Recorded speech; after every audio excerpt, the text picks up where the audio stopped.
21,000 కోట్ల రూపాయల అవినీతి జరిగిందని సిబిఐ ఛార్జ్షీట్ వేశారు. కనీసం అది చూసిన తర్వాతన మారతారని చెప్పి ఆలోచిస్తే డబ్బుల పిచ్చతో ఈ రాష్ట్రంలో ఏమేం చేశారో మీరు చూస్తే ప్రజలకు వచ్చే, ప్రభుత్వానికి వచ్చే ఆదాయం మొత్తం 5 సంవత్సరాల్లో దోపిడీ జరిగింది.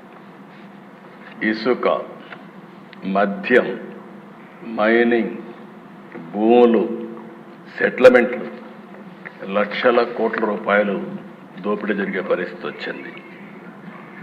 అసమర్థ నిర్ణయాలతో అభివృద్ధి లేక ఆర్థిక వ్యవస్థ పూర్తిగా చిన్నాభిన్నం అయిపోయింది. 2014-19 మధ్య అభివృద్ధి CAGR 13.5%. 2019 నుంచి యథేచ్ఛగా జరిగిన విధ్వంసం వల్ల వృద్ధి రేటు బాగా పడిపోయింది. ఎప్పుడు కూడా క్యాపిటల్ ఎక్స్పెండిచర్ పెడితే దానివల్ల ప్రభుత్వ ఆస్తులు వస్తాయి, ఆదాయం పెరుగుతుంది. ఆ ఆదాయం వల్ల సంక్షేమ కార్యక్రమాలు చేస్తాం. అలాంటిది మూలధనాన్ని 60% తగ్గించేశారు. అంటే 40% పెట్టే పరిస్థితికి వచ్చారు. జలవనరులపై 56% తగ్గిపోయింది. అధ్యక్ష, రోడ్లపైన 85%. అంటే మొత్తం రోడ్లు ఈరోజు చూస్తే ఈ ప్రభుత్వానికి ఒక సవాలుగా మారింది. తప్పకుండా మళ్ళీ రోడ్లు బాగు చేసే బాధ్యత మనందరం తీసుకోవాల్సిన అవసరం ఉంది, తీసుకుంటాం. అది జరుగుతుంది. అదే వారికి అధ్యక్ష, రెవెన్యూ సమ్మిళిత వార్షిక వృద్ధి రేటు 12.8% నుంచి 8.1%కు తగ్గిపోయింది. మూలధన వృద్ధి, వ్యయం వృద్ధి 26.4 నుంచి, అంటే క్యాపిటల్ ఎక్స్పెండిచర్ 3.4%కు తగ్గిపోయింది. 1% ఎక్కువ ఉండేవాళ్ళందరూ గుర్తుపెట్టుకోవాలి. 1% గ్రోత్ రేట్ 15,000 కోట్ల రూపాయలు ప్రభుత్వానికి ఆదాయం వస్తుంది. ఈరోజు 10% గ్రోత్ రేట్ ఉంటే దాన్ని 15% చేస్తే 5% అయితే 75,000 కోట్ల రూపాయలు ప్రభుత్వానికి ఆదాయం వచ్చే పరిస్థితి వస్తుంది. అలాంటిది పెద్ద ఎత్తున అభివృద్ధి తగ్గిపోయే పరిస్థితి వచ్చింది. ఇంకొక పక్కన అధ్యక్ష, ఈరోజు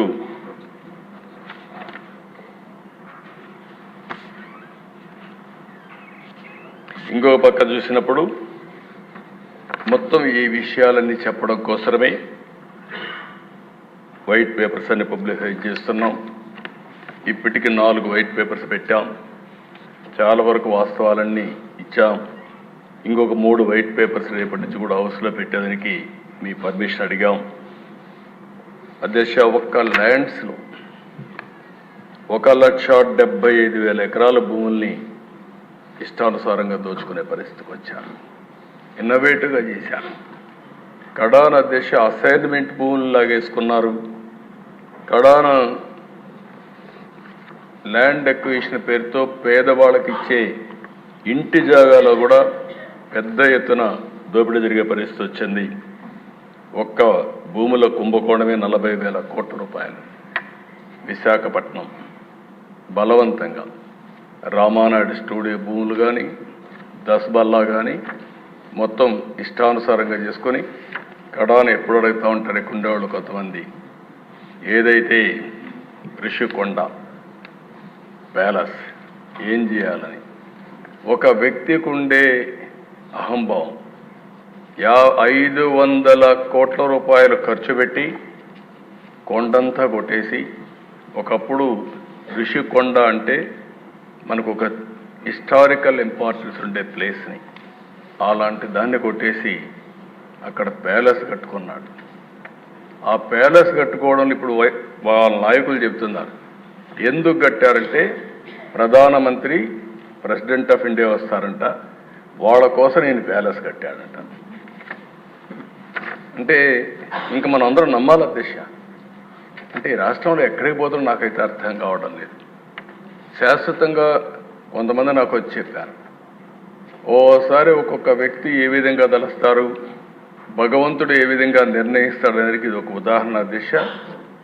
500 కోట్ల రూపాయలు టూరిజం డబ్బులు ఖర్చు పెట్టి బ్రహ్మాండంగా మిగిలిన డబ్బులన్నీ డైవర్ట్ చేసి ప్యాలెస్ కడితే అక్కడ కథలుగా చెప్తున్నారు. ఇంకా నేను కూడా మొత్తం డీటెయిల్స్ తెప్పించాలి.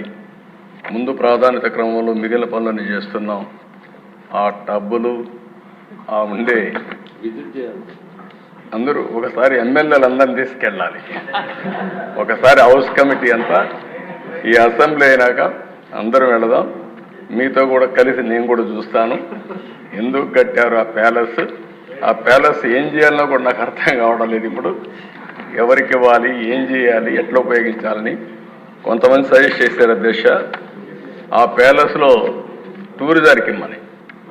టూరిజానికి ఇస్తే ఎంత డబ్బులు అవుతుందో నాకు తెలియదు. కాబట్టి దానిపైన కూడా మీరు సూచనలు ఇవ్వాలి. ఇక్కడ కూడా ప్రజా వేదిక కూల్చేశారు.